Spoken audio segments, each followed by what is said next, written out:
Bonjour à tous, je vous propose une lecture dans Jean chapitre 12, et je vais lire à partir du verset... Jean chapitre 12, on va lire à partir du verset 22. Philippe alla le dire à André, puis tous deux allèrent prévenir Jésus. Et Jésus leur répondit, « L'heure est venue où le Fils de l'homme va être élevé en gloire. Oui, je vous le déclare, c'est la vérité. À moins qu'un grain de blé ne tombe en terre et ne meure, il ne reste qu'un simple grain. Mais s'il meurt, il produit beaucoup de fruits. Celui qui aime sa vie la perd. Mais celui qui ne tient pas à sa vie dans ce monde, il la gardera pour la vie éternelle. Si quelqu'un veut me servir, qu'il me suive, ainsi mon serviteur sera aussi là où je suis. Mon Père honorera la personne qui me sert. Amen. » Voilà donc, Jésus est en train de, et juste après les quelques versets qui suivront, Jésus va annoncer sa mort. Et donc, il va dire aux disciples ces paroles, « Je vous le déclare, c'est la vérité, à moins qu'un grain ne tombe en terre et ne meure, il ne reste qu'un simple grain. » Cette image du grain, cette image de la semence, c'est un peu l'image de celui qui a donné sa vie à Christ.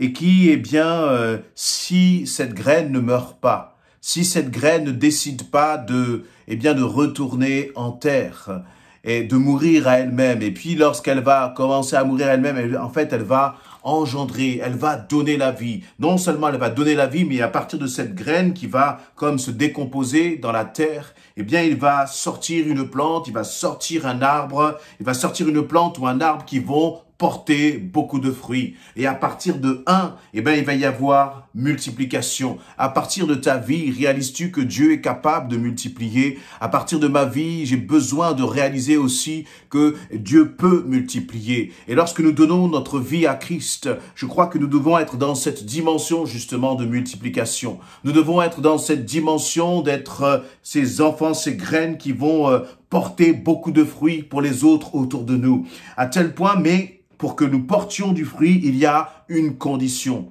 Est-ce que ton désir déjà, c'est que ta vie soit utile pour le royaume de Dieu? Est-ce que tu veux qu'à travers ta vie, ta vie ait un impact?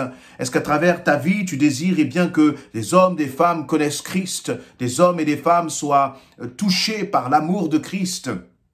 Il y a quelques conditions à cela. Quelles sont les conditions que Jésus va donner?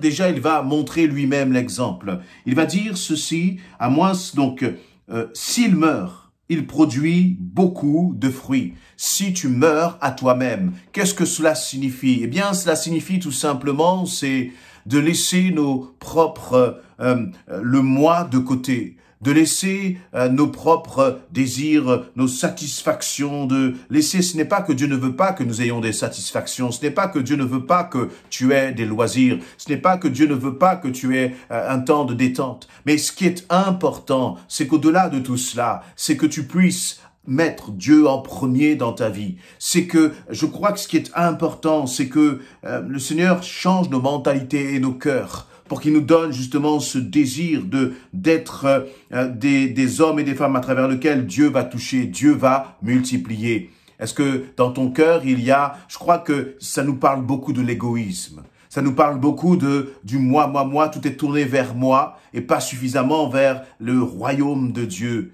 Que fais-tu de ta vie? Que fais-tu de ta relation avec Christ? Comment est-ce que tu la vis? Est-ce que tu la vis toujours comme une sorte de toujours chercher plus de ton épanouissement personnel à travers ta relation avec Christ? Ou est-ce que le fait de grandir en Christ, c'est aussi pour toi l'occasion de bénir les autres, d'être un encouragement pour les autres, de mourir à toi-même? Qu'est-ce que cela signifie concrètement? Je posais la question tout à l'heure de mourir à soi-même. C'est un moment lorsque tu as du temps, est-ce que tu vas penser aux autres? Est-ce que tu vas appeler peut-être quelqu'un qui a besoin d'encouragement? Ou est-ce que tu vas te renfermer sur toi-même? Je crois qu'il y a besoin pour avoir une vie chrétienne équilibrée de ces deux moments. Il y a des moments où on a besoin de prendre soin de nous-mêmes. Et lorsque je parle de prendre soin de nous-mêmes, je crois que ça se fait vraiment dans notre relation, dans notre intimité avec Dieu. Ça fait aussi du bien de prendre soin de sa santé, bien sûr, et de faire un peu d'activité physique. Tout cela est une bonne chose. Mais là encore, ne restons pas tournés vers nous-mêmes. Et je crois que c'est tellement bon lorsque nous commençons à mettre notre vie à disposition du Seigneur.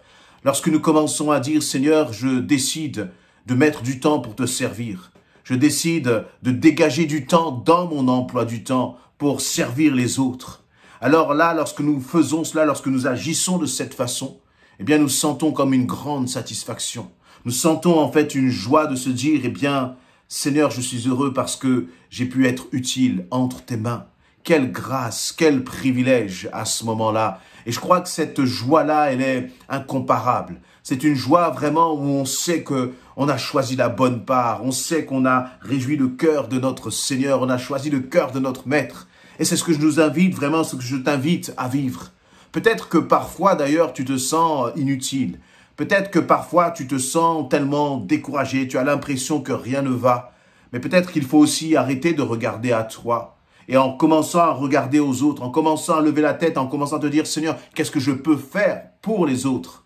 Alors, tu vas oublier tes propres problèmes, tu vas oublier tes propres angoisses. Et pendant que tu vas te concentrer justement sur le royaume de Dieu, c'est alors que sans même que tu t'en aperçoives, le Seigneur sera en train de changer ta situation.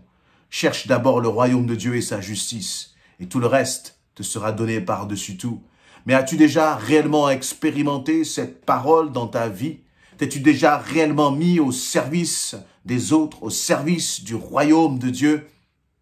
Et si tu fais cela, eh bien, le Seigneur va multiplier à travers ta vie. Il va dire d'ailleurs, celui qui aime sa vie, il la perd. Celui qui ne tient pas à sa vie dans ce monde, il la gardera pour la vie éternelle. Là aussi, cette parole peut paraître surprenante. Mais si tu fais tout pour garder ta propre vie, ce sera très souvent au détriment de ce que le Seigneur te demande de faire. Allons, prenons un extrême dans le cadre, par exemple, d'une situation de persécution. Des hommes et des femmes sont menacés à cause du nom de Christ. Mais ces hommes et ces femmes ont préféré mourir ici-bas et garder vraiment, ne pas perdre leur vie éternelle en reniant Jésus-Christ. Et pour nous qui ne sommes pas sujets à la persécution, en tout cas une persécution aussi violente, que faisons-nous de nos priorités? Est-ce que nos priorités, c'est toujours pour que notre moi puisse grandir, pour que notre vie puisse toujours s'épanouir et toujours plus de moi? Ou au contraire, nous sommes prêts à dire, Seigneur, je suis prêt à mourir à moi-même. Je suis prêt à prendre sur mon temps. Je suis prêt peut-être à renier un certain nombre de plaisirs parce que si je m'occupe de ces plaisirs-là, ben, je n'aurai plus de temps pour toi, Seigneur. Et donc, je préfère me passer de cela et puis et concentrer mon temps sur ce qui pourra bénir les autres, sur ce qui pourra encourager les autres. Et lorsque tu fais cela, eh bien, Jésus va dire au verset 26, si quelqu'un veut me servir, qu'il me suive. Voyez, c'est intéressant d'ailleurs l'ordre dans lequel les choses sont établies. Jésus va dire, si quelqu'un veut me servir, qu'il me suive. C'est-à-dire que tu ne peux pas suivre Christ sans le servir. Et si tu veux le servir, il va falloir que tu le serves de la façon dont lui demande de le servir. Si tu veux servir Christ, il faut que tu le suives. Si tu veux servir Christ, il faut que tu sois attaché à lui. Si tu veux suivre Christ, il va falloir que tu le serves. Parce qu'il n'y a pas de chrétiens canapés, mais il y a des chrétiens ouvriers. Des chrétiens, des disciples qui se lèvent et qui disent « Seigneur, sers-toi de ma vie ». Est-ce que tu peux prononcer cette prière, prononcer cette requête? Et je crois que, vous voyez, sans même s'en apercevoir, il y a des prières pour lesquelles on intercède longtemps, on jeûne et on prie, et puis ce sont des prières qui nous marquent. Et puis il y a d'autres prières qui sont plus de l'ordre même du soupir. Il y a plus des prières, mais ce qui compte, ça va être la sincérité, pas la longueur de ta prière. Et parfois, quelquefois, je me suis dit, eh bien, Seigneur, j'aimerais tellement faire ceci pour te glorifier. Et puis moi, j'ai exprimé cela comme une pensée, puis des années plus tard, le Seigneur, en fait, avait tout préparé pour que je me retrouve dans la situation que j'avais exprimée.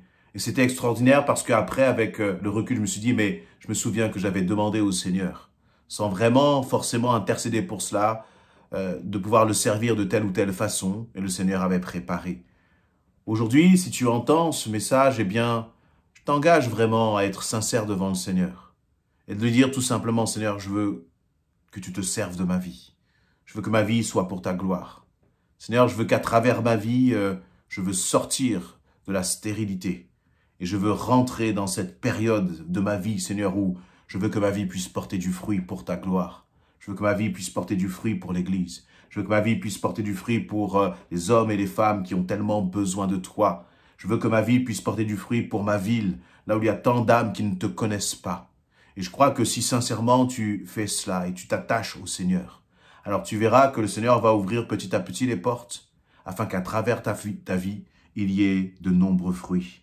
Et je termine par ce dernier verset où Jésus, toujours à la fin de ce verset 26, va dire « Ainsi mon serviteur sera aussi là où je suis, mon Père honorera la personne qui me sert. » Voyez, le Seigneur n'honore pas des hommes et des femmes qui disent simplement « Je t'aime Seigneur » et qui font de longues prières.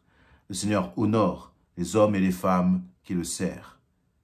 Quelle même idée surprenante de réaliser que le Seigneur peut nous honorer. Alors que nous serions, j'aurais plutôt dit dans mon cœur, Seigneur, c'est à moi de t'honorer parce que tu mérites la louange, tu mérites la gloire. Mais le Seigneur se réjouit à chaque fois que tu le sers. Le Seigneur se réjouit à chaque fois que tu donnes un verre d'eau à l'un de ses petits. Le Seigneur se réjouit à chaque fois que tu te préoccupes des autres pour sa gloire. Soyons des hommes et des femmes qui honorons le cœur de notre Père et tu verras que lui t'honorera en retour. Amen.